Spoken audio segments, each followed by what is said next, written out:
Hello everyone, my name is Mansu Saraswat from Triple IT C City। तो आज हम देखेंगे अपना नया चैप्टर स्ट्रेट लाइन और इसके कुछ बहुत अच्छे अच्छे क्वेश्चंस। ओके। तो स्ट्रेट लाइन आपने पहले पढ़ लिया है, तो इसके कुछ कुछ फॉर्मूलेज होते हैं जिसमें जैसे कि एक जो स्लोप निकालने के लिए फॉर्मूला इसका यूज किया जाता है। स्लोप निकालने के लिए इसका यूज किया जाता है m equal to tan theta या फिर y two minus y one. और अगर लाइन के फॉर्म में है तो इसका यूज कर लेते हैं। Okay. Collinearity of three points निकालना है तो इस तरह से निकाल सकते हैं। ओके। तो ये कुछ और स्लोप स्लोप इंटरसेक्ट फॉर्म होती है ये। तो ऐसे कुछ पॉइंट्स को आपको एक बार और रिवाइज कर लेना है अगर आपको रिवाइज नहीं है इस लेक्चर को लेने से पहले। ओके। तो कुछ इंटरसेप्ट फॉर्म होती है, नॉर्मल फॉर्म होती है, इनको देख लेंगे। ओके। तो टुडे वी विल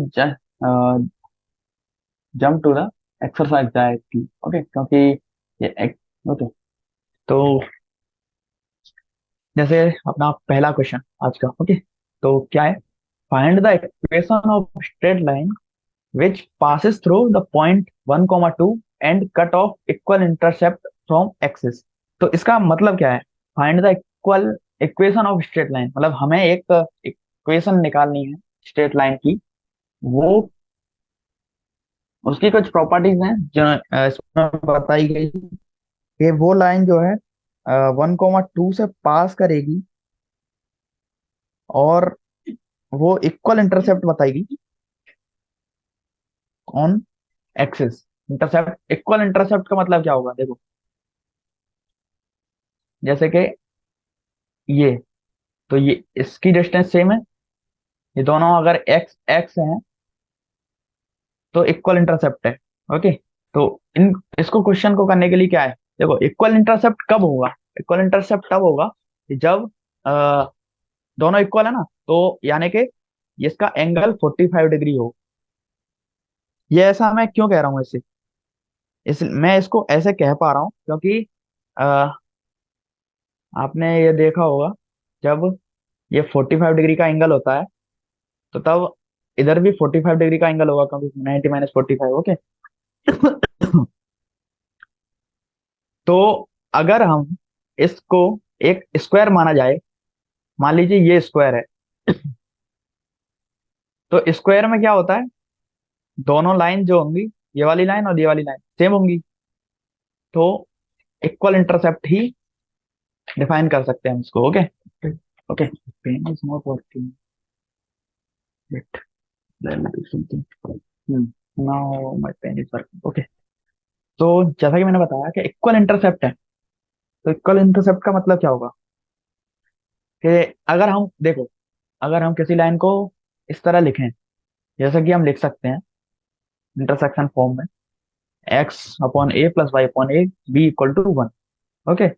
तो वेयर ए और बी सेम है ना, तो इनको हम ए और बी की जगह ए कर दें, यहाँ पे ए कर दो, यहाँ पे भी ए कर दो। ओके। तो हम इसको कैसे लिख सकते हैं? X plus y upon a equal to one, इस तरह लिख सकते हैं। यानी कि हम इसे x plus y equal to a, ये भी लिख सकते हैं डायरेक्ट। ओके। तो इसमें दूसरा पॉइंट दिया गया है कि वन और कॉमा माइनस टू से पास कर रही है, तो वन कॉमा माइनस टू से पास कर रही है, यानी कि one plus minus two equal to a है, यानी कि a equal to minus one. तो a equal to minus one पता लग गया, तो अब सीधा हम इससे इक्वेशन निकाल देंगे, जो कि क्या होगी? जो कि होगी x plus y equal to minus one या फिर x plus y plus one equal to zero. तो ये इक्वेशन हो जाएगी। ओके। अब दूसरा क्वेश्चन क्या है? Find the equation of passing equation of line which is passing through the point 5 2 and perpendicular to the line joining the point. अच्छा, तो ये क्वेश्चन ऐसा है कि इसमें दो लाइन हमको निकालना पड़ेगा। एक लाइन तो ये निकालना पड़ेगा इसके परपेंडिकुलर, या फिर अपन ऐसा कर सकते हैं कि ये जो लाइन है ना, जो इन दोनों पॉइंट से पास करेगी, उसकी हम स्लोप निकाल दें। स्लोप क्या होगा? M equal to y two minus y one upon x2 minus x1। Okay, तो m हो जाएगा y, तो y2 क्या है, y2 है -1 -3 अपॉन 3 - 2, जो कि क्या हो जाएगा, -4। तो -4 इसकी स्लोप हो जाएगी। तो हम, अगर हमें स्लोप फॉर्म में लिखना है किसी भी लाइन को, तो हम कैसे लिख सकते हैं, y equal to m x plus c. तो y इक्वल टू एम कितना था, -x -4x प्लस सी। अब c निकालना है ना, तो c निकालने के लिए क्या करेंगे, हम ये 5,2 है ना, इसको पॉइंट, इस इक्वेशन में पास करा देंगे, जो कि सेटिस्फाई करेगा। यानी कि 5 equal to -4 into, wait wait wait, 5 is the x, तो x की जगह पे हम रखेंगे यहाँ पे -4 इंटू 5 प्लस सी। ओके, तो 2 इक्वल टू -20 हो जाएगा ये, प्लस सी, और सी क्या हो जाएगा फिर, सी हो जाएगा 22। ओके, तो सी 22 हो गया। और एल्स, ओके, तो ये इस तरह लाइन हो गई। अब एक्स सी की वैल्यू यहाँ पुट कर देंगे, तो y equal to -4x plus 22 हो जाएगा ये। Okay, okay okay, I have done a mistake here. इसने बोला था यहाँ पर, अ, मैंने क्वेश्चन थोड़ा सा गलत, ऊपर वाला नीचे वाला पढ़ लिया था। यहाँ पर ये परपेंडिकुलर है, ये परपेंडिकुलर बोला गया है। तो यहाँ पर एक चीज हमको यहाँ पे सुधारना पड़ेगा, जो कि देखो, आ, एक बात आपको बता देता हूँ कि जो दो लाइन है, एक लाइन दूसरे के परपेंडिकुलर है, M1 इसका लूप वो है। ओके, तो नेक्स्ट वाली जो दूसरी जो लाइन होगी, अगर वो परपेंडिकुलर है, तो -1/M2। तो ये इस प्रकार का रिलेशन बताएगा, यानी कि इसकी M2 क्या हो जाएगा, ये हो जाएगा, अभी क्या था, -4 था ना, तो अब हो जाएगा ये 1/4 एक्स प्लस सी। तो इसमें वैल्यू पुट कर देंगे, 2 इक्वल टू 1, 5/4 प्लस सी, और यहाँ पे निकाल लेते हैं सी का वैल्यू। अरे, again it's gone, pen is pen is not working guys, don't. Okay, तो ये इस इक्वेशन से हम क्या निकाल लेंगे, अरे यार, तरीके का करा, find the equation of line, sorry for inconvenience guys, the pen is not working, don't know why it's not working now. Okay, तो ये निकाल लिया था, क्या हो जाएगा इक्वेशन, इक्वेशन हो जाएगा x -4y+3 इक्वल टू 0। यहाँ पे c की वैल्यू यहाँ की। ओके, तो चलो नेक्स्ट क्वेश्चन करते हैं, third, find the angle between the lines. तो अभी हमें एंगल निकालना पड़ेगा। तो एंगल कैसे निकालते हैं, एंगल निकालना है दो लाइंस के बीच में। अब एंगल निकालने के लिए क्या करेंगे हम, टेन थीटा निकालेंगे। टेन थीटा, टेन थीटा क्या होता है, पहले वाले की स्लोप अपॉन दूसरे वाले की स्लोप। ओके, तो पहले वाले स्लोप कैसे निकालते थे, इसको स्लोप फॉर्म में लिख लेते हैं, और इस यहाँ से फिर इसकी स्लोप निकाल लेंगे। तो स्लोप पहले वाले का क्या है, y इक्वल टू 2 - √3 x+5। तो अब यहाँ पे x प्लस मल्टीप्लाई करना पड़ेगा बोथ को, तभी हम इसको अच्छे से निकाल पाएंगे। ओके, तो मल्टीप्लाई करते हैं, चलो। तो 2x - √3x प्लस 10 माइनस, अरे यार, when it's gone, let me do something। Okay, तो चलो निकालते हैं। तो जहां तक मेरा हिसाब है कि ये शायद थोड़ा मिसमिस, थोड़ा थोड़ा गलत लिखा है यहाँ पे। ओके, तो एक आपने फॉर्मूला पढ़ा होगा टेन थीटा का। तो टेन थीटा क्या होता है, M1 - M2। देखो, एक चीज बता देता हूँ, अगर ये एक स्लोप है M1, ये दूसरी स्लोप है M2, इसका है थीटा 1, इसका है थीटा 2। दोनों के बीच का एंगल निकालना है, यानी कि थीटा 2 माइनस थीटा 1 निकालना है। तो tan theta 1, sorry tan theta 2 minus tan theta 1 करना पड़ेगा। तो इसके लिए ये फॉर्मूला होता है, आपने पढ़ा भी होगा, ये M1 M2। ओके, तो इस फॉर्मूले का यूज करेंगे हम। तो पहले वाले की स्लोप निकालेंगे। तो पहले वाले की स्लोप कैसे निकालेंगे? पहले वाले की स्लोप निकालेंगे। तो पहले वाले की स्लोप क्या आएगी? M1 क्या आएगा? इसको मैनिपुलेट करने के बाद ये आएगा 2 माइनस √3। और दूसरे वाले की स्लोप क्या आएगी? दूसरे वाले की स्लोप मल्टीप्लाई कर देंगे इससे, तो दूसरे वाले की स्लोप आ जाएगी 2 + √3। ओके, अभी टेन थीटा निकालना है। टेन थीटा निकालेंगे।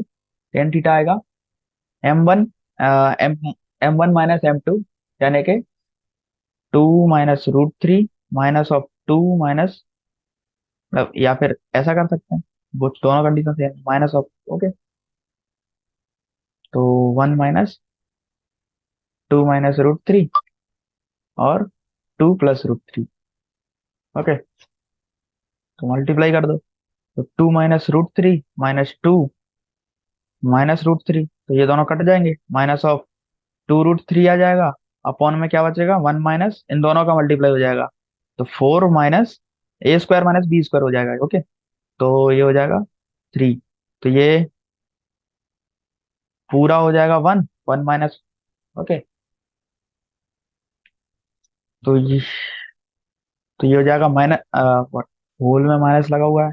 ओके, सॉरी नीचे प्लस है, आई फॉरगॉट। ओके, तो ये प्लस हो जाएगा, ये हो जाएगा 1, ये हो जाएगा -(2 √3/2)। 2 से 2 कैंसिल हो जाएगा, ये बचेगा √3। ओके, और क्योंकि नेगेटिव नहीं होता टेन थीटा पहले क्वाड्रेंट में, तो इसको हम मॉड ले लेंगे, जो -√3 ना, तो ये √3 हो जाएगा। ओके, √3 एंगल हो जाएगा।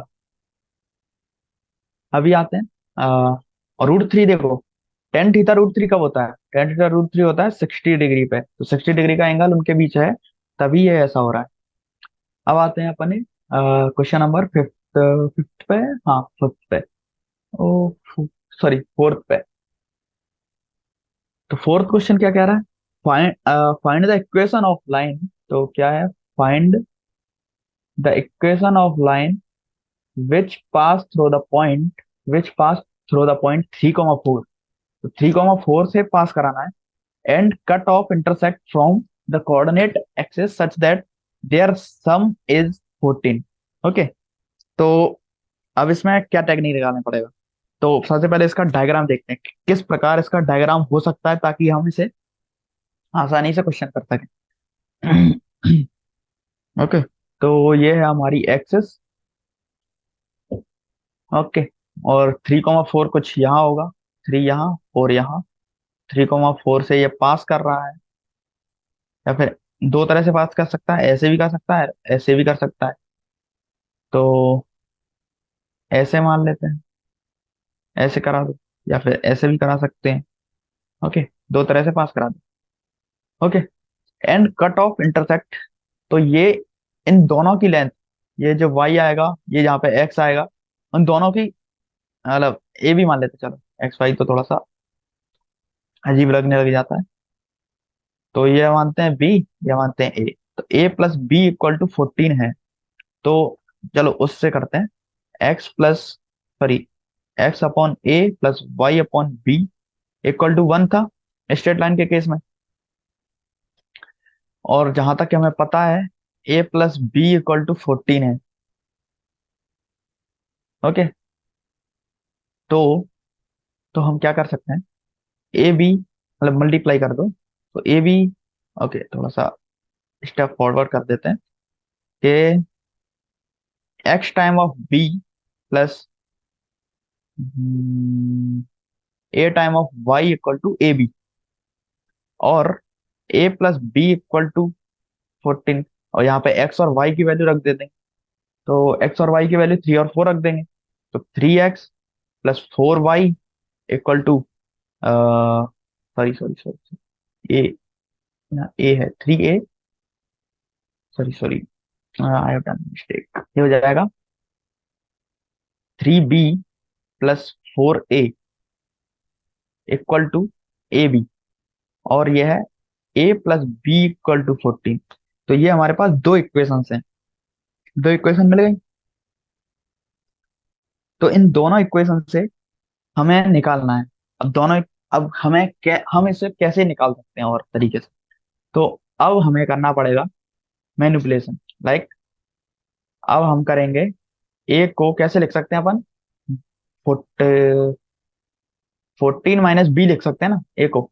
तो इसी को रखते हैं इस पहली वाली इक्वेशन में। तो 3b रख देंगे, या फिर b को रख दे, कुछ भी कर ले, plus 4 time of 14 - b equal to b into 14 time 14 - b। Okay, तो ये कर दिया। ये करने के पश्चात हमें अपनी b की वैल्यू मिल जाएगी। ओके, बी स्क्वायर एक क्वाड्रेटिक इक्वेशन बनेगी, और उस क्वाड्रेटिक इक्वेशन को सॉल्व करने के बाद बी इक्वल टू 8 हमारे पास आ जाएगा। और फिर इसको जो इक्वेशन है ना, a plus b equal to 14, उसमें रखेंगे तो एक के ए आ जाएगा हमारा 6। ओके, तो ए हो गया, बी हो गया। अब इसको इक्वेशन 1 में पुट करें तो हो जाएगा 4x plus 3y equal to 24। Okay, ये थोड़ा सा कटेगा, यहाँ पे 48 आएगा इंटू बी। तो एक बार और काट के 4x प्लस 3y इक्वल 24 हो जाएगा फाइनल। ओके, तो चलो फिफ्थ क्वेश्चन करते हैं। तो फिफ्थ क्वेश्चन क्या है? फिफ्थ क्वेश्चन है, find the point on the line. तो we need to find the point on the line. तो किस प्रकार होना चाहिए ये पॉइंट?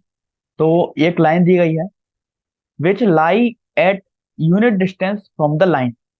तो ये दोनों लाइंस के बीच में यूनिट डिस्टेंस है। तो डिस्टेंस का फॉर्मूला लगेगा इसमें, दो लाइंस के बीच में डिस्टेंस। देखो, एक लाइन ये है, एक लाइन ये है, पैरेलल लाइंस है, नहीं है पैरेलल लाइन।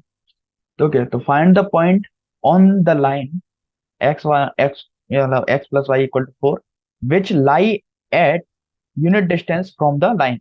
तो मतलब कुछ लाइंस हैं, ये लाइन है, एक ये लाइन है। तो हमें एक ऐसा पॉइंट निकालना है इस लाइन पर, पहली वाली लाइन पे, जो इस लाइन से 1 मीटर दूर हो या फिर 1 यूनिट दूर हो, जो भी हम ले रहे हैं उससे। तो ये कैसे निकालेंगे हम? तो ये निकालने के लिए क्या करेंगे? तो देखो, पॉइंट मान लेते हैं, लेट करते हैं एक पॉइंट एच कॉमा के। पॉइंट लेट किया एच कॉमा के, वो जो है, तो वो लाइन, ये जो पॉइंट है x comma x plus y equal to 4 पे लाई कर रहा है, यानी कि x plus k equal to 4 है। ओके, तो the distance of point h comma k from the line. तो लाइन से डिस्टेंस का मतलब एक लाइन से पॉइंट का डिस्टेंस का फॉर्मूला क्या होता है? ये होता है फॉर्मूला कि कोई लाइन है, देखो, अ, अगर लेट कर लिए एच कॉमा के पॉइंट है किसी लाइन पे, तो ये हो जाएगा a h plus b k minus c, जो भी है। Okay, under root of a square plus b square equal to 1। तो इस इक्वेशन में अगर हम पुट करेंगे तो वो पॉइंट से डिस्टेंस हमें पता लग जाएगी। ओके, सॉरी, 1 नहीं होता, ये ये वैल्यू आ जाएगी हमारे पास। ओके, तो अभी हम क्या करेंगे, इसमें वैल्यू पुट कर देते हैं। तो क्या हो जाएगा, under root of, sorry, 4h plus 3k minus 10 upon में अंडर रूट ऑफ 16 + 9, और जो कि यूनिट डिस्टेंस दूर है, यानी कि 1 है इसका। तो h और k में यहाँ से एक रिलेशन आ जाएगी, वो होगी 4h plus 3k equal to 15। Okay, तो ये वाला फॉर्मूला एक आपको याद रख लेना। तो 4h plus 3k equal to 15 आ गया। अभी क्या करना है, अभी हम इसकी पॉजिटिव साइड लेंगे इक्वेशन 1 से। ओके, तो हम जो अ, ये वाली इक्वेशन है 15, उसमें हम पहली वाली इक्वेशन जो थी ना, x plus y equal to 4, तो उसको पुट करेंगे। उसको पुट करने का मतलब क्या है मेरा, कि वो उस पर लाई कर रहा था, यानी कि अ, तो एच क्या था, 4 - के था ना, तो उसी को यहाँ पुट कर देंगे।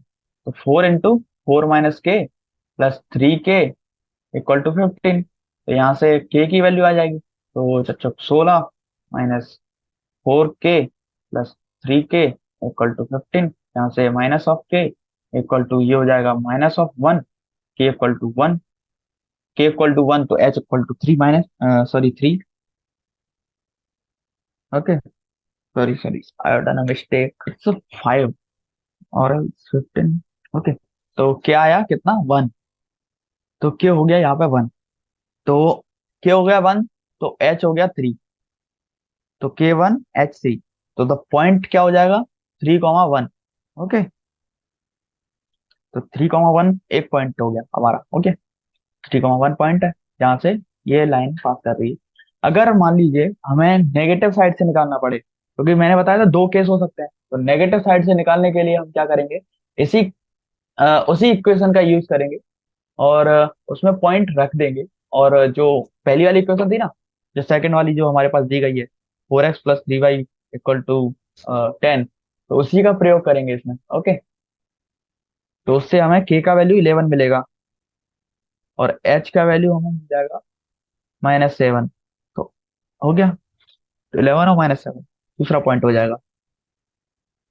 अब next question, what's the next question, next question is, so so that the tangent of an angle between line, ये दो लाइन है, तो दोनों लाइंस के बीच में एंगल इतना है, ये हमको प्रूफ करना है। तो वो हम कैसे प्रूफ कर सकते हैं, हम करेंगे अपना थोड़ा सा दिमाग यूज, और हमें थोड़ा जो भी गिवन डाटा है उसका यूज करेंगे। x + y = 1, x/a - y/b = 1। तो ये दो लाइंस हैं, दोनों की हमें पहले इसको स्लोप फॉर्म में लिखने के बाद इसको इसकी दोनों क्या बोलते हैं, तो इनकी स्लोप निकालनी पड़ेगी। ओके, दोनों की स्लोप निकालेंगे, तो m1 क्या आएगा, तो वही फॉर्मूला यूज करेंगे, टेन थीटा वाला, m1 - m2/1 plus m1 m2। उसी फॉर्मूला का यूज करने के बाद हमें ये मिल जाएगा। तो यहाँ से m1 क्या आया था, तो पहली वाली इक्वेशन को रख के m1 निकालेंगे, जो कि आएगा हमारा -b/a। दूसरी वाली से m2 क्या आएगा, m2 आ जाएगा b/a।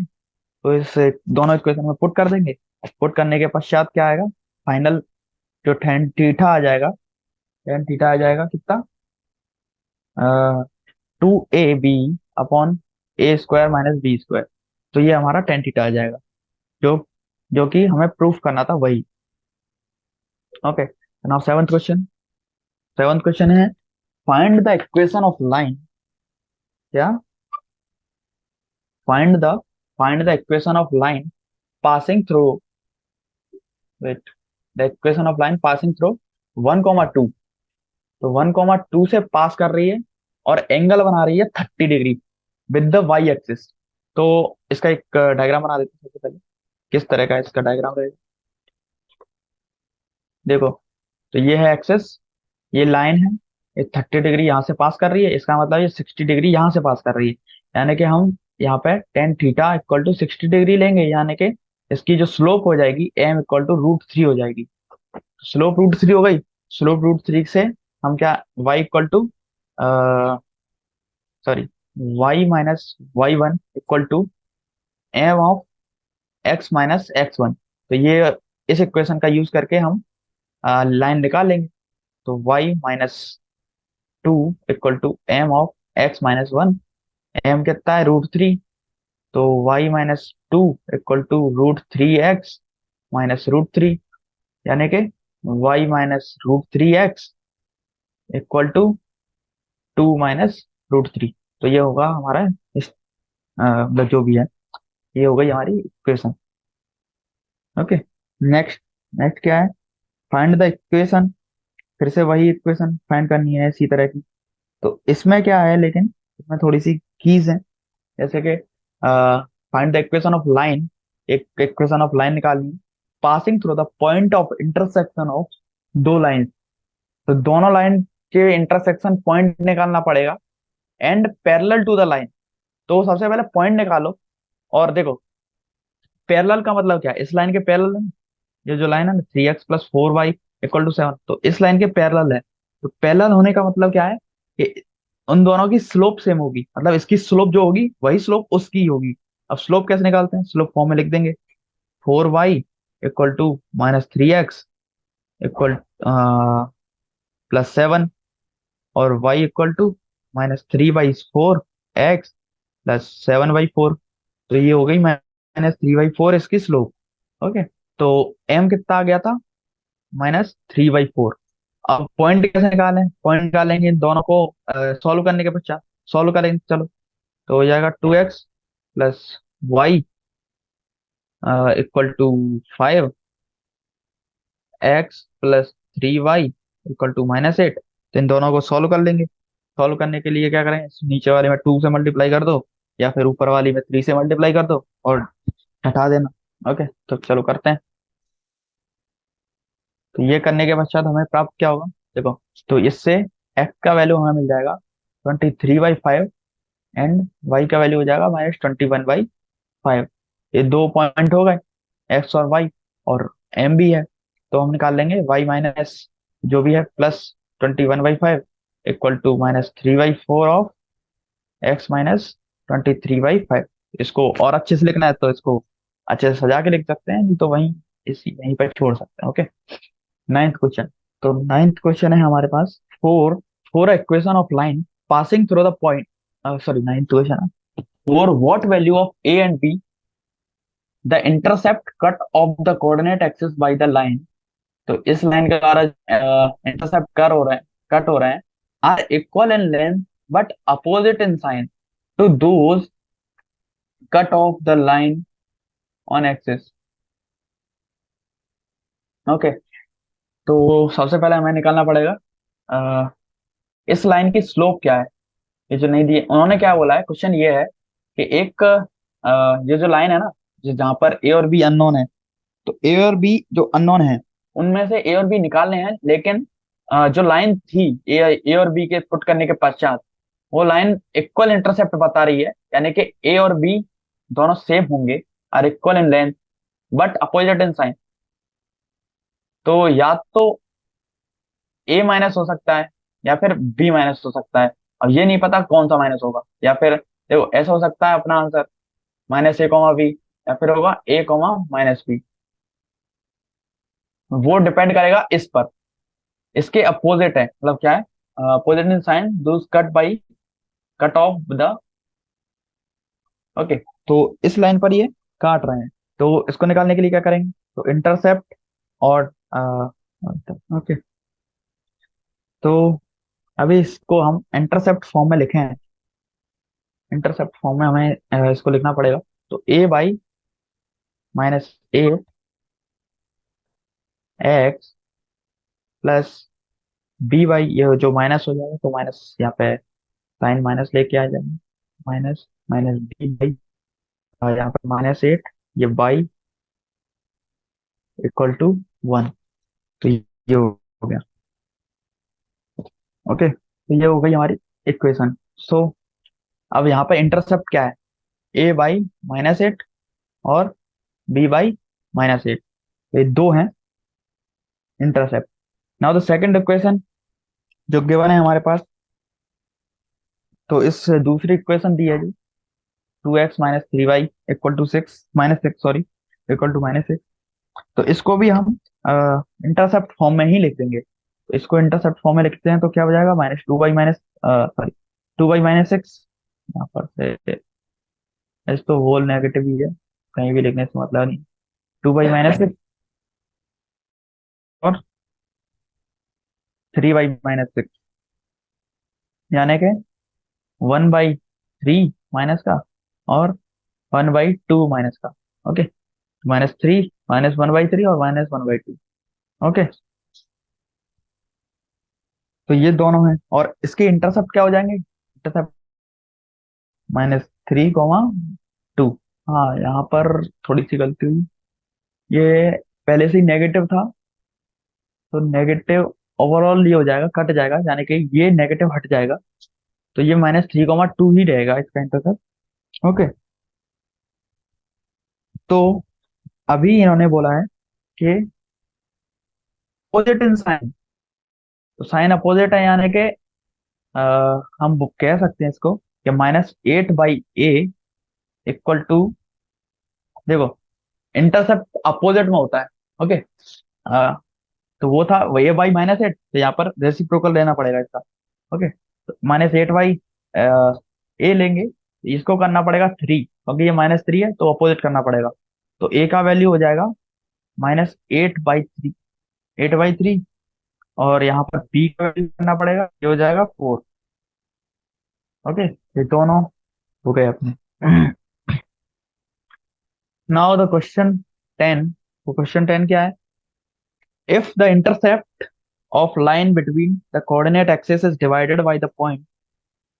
तो if point है, तो the if the intercept of a line between the coordinate axis, तो coordinate axis is divided between 4 minus comma minus 4 comma sorry -5, 4 in the ratio of 1, 2, then find the equation of line। then we need to find the equation of line। okay। तो इसको हम करेंगे। इसको करने के लिए सबसे पहले देखो, क्वेश्चंस को करने के लिए माइंड में एक क्लिकिंग फैक्टर होना चाहिए। तो सबसे पहले क्वेश्चन को देखते ही क्या क्लिक होता है? तो इसमें क्लिक करने के लिए क्या है, सबसे पहले कुछ वर्ड्स देख लो। जैसे कि इसमें कोऑर्डिनेट एक्सेस, ये एक वर्ड है, ये क्लिकिंग फैक्टर है।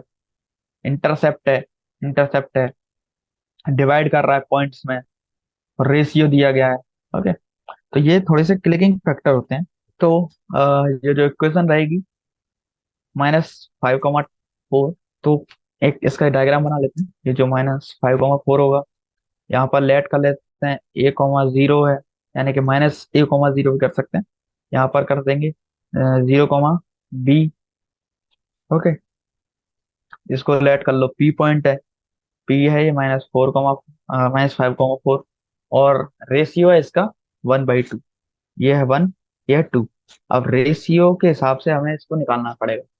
तो डिस्टेंस रेशियो के हिसाब से हमें क्या है, हमारे पास कुछ चीजें हैं, जैसे कि -5 इक्वल टू क्या है, 2a प्लस 0/3। हम कह सकते हैं ना, देखो कुछ चीज, एक लाइन लिया, उसको हाफ हाफ तरीके से बांटा, तो इधर से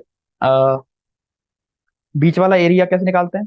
अगर ये ऐसे है a, b, इधर है x, y, तो हम कैसे निकालेंगे? a+x/2 करना पड़ेगा। लेकिन यहाँ पर ये रेशियो में है, तो रेशियो के हिसाब से मल्टीप्लाई होगा, अपोजिट रेशियो में मल्टीप्लाई होगा। 2a में मल्टीप्लाई होगा, और 0 क्या बोलते हैं, 1 होगा उसमें मल्टीप्लाई। ओके। तो यहाँ से a का वैल्यू आ जाएगा। a का वैल्यू क्या आएगा हमारे पास? -15/2। और b का वैल्यू क्या आएगा? b भी ऐसे ही रखेंगे, b रखने। ओके। तो 4 इक्वल टू b/3, तो b आ जाएगा हमारे पास 12। तो a हो गया, b हो गया। ओके। तो a और b हो गया, तो मतलब जो दोनों पॉइंट थे, ये वाला, दोनों पॉइंट मिल गए। तो अभी हमें इक्वेशन निकालनी पड़ेगी। इक्वेशन बहुत ज्यादा सिंपल तरीके से निकल जाएगी। अब देखो, ये आपके ऊपर है कि आप a को रखते हो कि नहीं, क्योंकि a को रखने की जरूरत नहीं है। जो p पॉइंट है वो भी उसी लाइन पे -5, 4 है, तो उसका भी यूज कर सकते हैं। तो हम करेंगे यूज 0, 12 और -5, 4 का। तो इसी का यूज कर देंगे, और या फिर किसी एक का यूज कर लो। एक मतलब दोनों का यूज करने के लिए क्या है ना, हमें इसलिए कर रहे हैं हम इसका यूज, ताकि हम इसकी टेंजेंट निकाल सकें, इसकी स्लोप निकाल सकें। स्लोप तो हम निकाल लेंगे इससे। स्लोप का आएगी 4 - 12/-5। ओके, ये होगी स्लोप।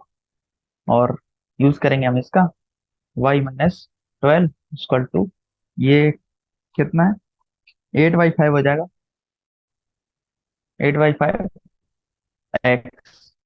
तो ये हो गई हमारी इक्वेशन। तो ये है हमारी इक्वेशन। अब आते हैं 11th क्वेश्चन पे। 11th क्वेश्चन क्या कह रहा है? 11th क्वेश्चन कह रहा है कि हमें एक इक्वेशन फाइंड करनी है स्ट्रेट लाइन की, on which length of perpendicular from length of the perpendicular from the origin, origin से length of perpendicular is 4 unit and the line make an angle 120 degree with the positive direction of x axis. यानी कि कोई कहीं यहाँ पर है एक line, ये 120 डिग्री कर रही है, और ओरिजिन से या फिर यहाँ से भी निकाल सकते हो, कहीं से भी निकाल दो, ये 120 डिग्री हो गया। ओके, तो ये ओरिजिन से एक पॉइंट है परपेंडिकुलर, क्या है, तो ये एक लाइन ये ऐसे जा रही होगी, तो परपेंडिकुलर कहीं यहाँ बन रहा होगा, length of the perpendicular from the, तो ये जो परपेंडिकुलर है वो 4 यूनिट का होगा। ओके, तो अब इसी डाटा का यूज करते हुए हम निकालेंगे इसको। ओके, तो एंगल है हमारे पास 120 डिग्री। ओके, तो दूसरा जो शॉर्ट एंगल होगा दूसरी साइड से हो जाएगा 60 डिग्री। ओके। ओके, तो हम इसमें अब नॉर्मल फॉर्म का यूज करेंगे, क्योंकि इसमें परपेंडिकुलर चीज जहां पे ही पूछी जाए तो हम एक बार को सोच सकते हैं कि नॉर्मल फॉर्म का यूज करें कि नहीं करें। तो नॉर्मल नॉर्मल फॉर्म होता है x of cos theta plus y of sin theta equal to p. Okay, तो पी हमारे पास दी रखा है 4 है, पी हमारे पास 4 दे रखा है, 4 यूनिट। अब लेकिन थीटा निकालना पड़ेगा, थीटा ये 60 नहीं है। ओके, थीटा 60 नहीं है। थीटा निकालने के लिए क्या करेगा, जो एक ट्रेंगल था ना हमने जो बनाया था, देखो वापस से बनाया था, ये मान लीजिए एक ट्रेंगल है, ए पॉइंट एम मान लीजिए, ये मान लीजिए ए, ये मान लीजिए बी, ये 120 डिग्री है, ये मान लीजिए परपेंडिकुलर है। तो ये 4 हो गई, ये थीटा हमें चाहिए ये वाला, तो ये वाला निकालने के लिए ये 120 डिग्री है, 120 डिग्री के साथ ये है 60 डिग्री, और 60 के साथ ये है 90 डिग्री, तो 60 90 और बचा हुआ 30, तो 30 डिग्री एंगल है ये थीटा। ओके, तो इसका यूज करेंगे तो x cos 30, x into cos 30 की वैल्यू क्या होती है, √3/2 प्लस y/2 इक्वल टू 4। ये हो गई हमारी equation, and well and good. Okay, तो ये हो जाएगी √3x plus y equal to 8। ये होगा अपना 11th question. Now come to the 12th question. तो 12th क्वेश्चन करने के लिए हमें क्या करना पड़ेगा, सबसे पहले पढ़ना पड़ेगा 12th क्वेश्चन तो। ओके, तो 12th क्वेश्चन क्या है, 12th क्वेश्चन है हमारे पास सबसे पहले करने के लिए क्या क्या चीजें दी गई हैं। तो find equation of once of one side of the side, one of the side of isosceles right angle triangle. तो एक राइट एंगल ट्रायंगल है आइसोसेलेस, उसकी वन साइड की इक्वेशन निकालनी पड़ेगी। उस हाइपोटेनियस की इक्वेशन दे रखी है, तो आइसोसेलेस है।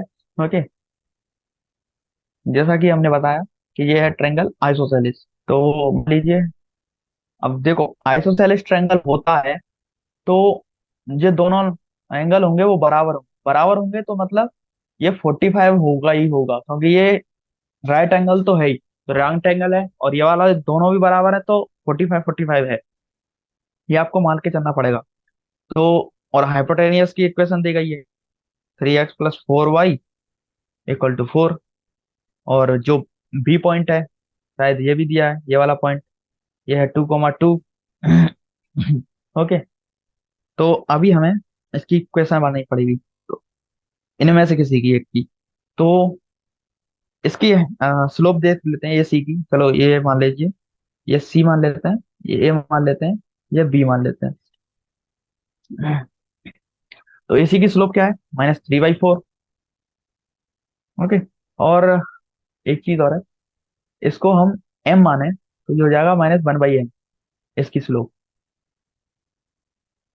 ओके, तो अब हमें एम निकालना पड़ेगा, एम निकालने के लिए 1045 का यूज करेंगे हम। 1045 देखो, ये हो जाएगा कितना, 135, और ये है 45। तो 1045 का यूज करेंगे। 45 का यूज करते हुए हमने जो एजम्पशन किया था एम का, उसको पुट करेंगे, एम माइनस ऑफ -3/4 अपॉन में 1 + m इंटू -3/4, यानी कि ये भी माइनस हो जाएगा 3/4।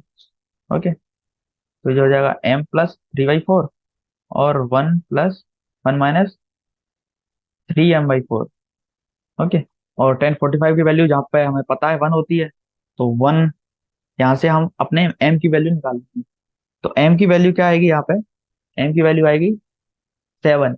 तो दूसरी वाली लाइन की क्या आ जाएगी, माइनस ऑफ, देखो m1 हो गई, अब 7, m2 क्या हो जाएगी, -1/7। जैसा कि मैंने बताया, एक की होगी 1, एक की होगी -1/1/m।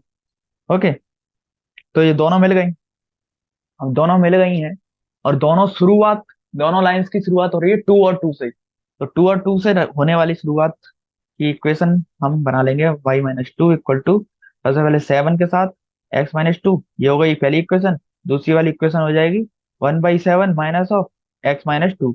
ये दो इक्वेशन हो गई हमारे पास। दोनों, उन्होंने एक बोला था, हमने दोनों बना दी। ओके, चलिए, अब लॉन्ग आंसर्स को हम कल ट्राई करेंगे।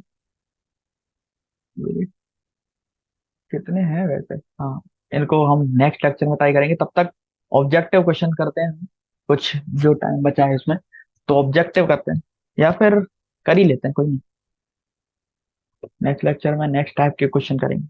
अभी थोड़ा लिखने वाले अच्छे से कर लेते हैं। तो क्या है question, if the equation of the base of equilateral triangle is, तो देखो, the base of equilateral equation है x + y = 2। तो इक्वेशन क्या है, x + y = 2, and vertex is, vertex क्या है, 2, -1, and then find the length of side of triangle. तो हमें length of side of triangle निकालना पड़ेगा। तो साइड ऑफ ट्रायंगल निकालने के लिए क्या करना पड़ेगा, देखो, इक्वल, सॉरी फॉर इनकन्वीनियंस है। तो हम क्या थे, हम 13 क्वेश्चन पे चल रहे थे, जहां पर इक्विलेटरल ट्रायंगल दिया गया है हमारे पास। तो इक्विलेटरल ट्रायंगल की हमें बेस दिया गया है, एंड वर्टेक्स दिया गया है एक। Then find the length of the side of triangle. Side of triangle की लेंथ निकालनी पड़ेगी। तो देखो, ये बेस है, x + y + = 2, और यहाँ पर कोई सा भी वर्टेक्स, कौन सा मान है आप बता दीजिए। चलो, ऊपर वाला मान लेते हैं। तो ये है वर्टेक्स 2, -1। तो हमें पता है कि बेस पे अब ऊपर वाले वर्टेक्स से एक पर्टिकुलर परपेंडिकुलर आता है। ओके, तो परपेंडिकुलर आने, यहाँ पर हम इस परपेंडिकुलर तक की डिस्टेंस निकाल सकते हैं तुरंत इक्वेशन से, डिस्टेंस फ्रॉम अ लाइन। तो इसका यूज करेंगे हम। तो x + y - 2 अपॉन में √(x² + y²। तो इस इक्वेशन का हम यूज करेंगे, इसका यूज करते हैं। चलिए, तो x क्या है, x है 2 प्लस, यानी कि माइनस होगा। ओके, और हो जाएगा √2 इक्वल, निकालना पड़ेगा, कितना आएगा, हो जाएगा 1/√2। तो हो गई 1/√2 डिस्टेंस, यानी कि ये वाली जो डिस्टेंस है, बस एक बढ़िया सा डायग्राम बताता हूँ। ये ट्रायंगल है, ये डिस्टेंस है हमारे पास 1/√2, और ये है 60 डिग्री एंगल, और हमें निकालना है ये चीज। तो हम कैसे निकाल सकते हैं, ये हमारे पास परपेंडिकुलर दिया है, बेस नहीं दिया है, साइन मतलब हाइपोटेनियस निकालना है। तो हम इसमें साइन का यूज कर सकते हैं, साइन थीटा इक्वल टू जो भी होगा 1/√2 अपॉन एक्स। साइन 60 की वैल्यू √3/2 होती है, इक्वल टू 1/√2 अपॉन एक्स। तो एक्स यहाँ से निकालेंगे, एक्स इक्वल टू क्या आएगा, एक्स इक्वल टू आएगा 1/√2 अपॉन में √3/2, दैट इज 2/√2 √3। तो ये हो जाएगा रूट, हो जाएगा रूट ऑफ 2/3। ओके, ये हो गया अपना आंसर।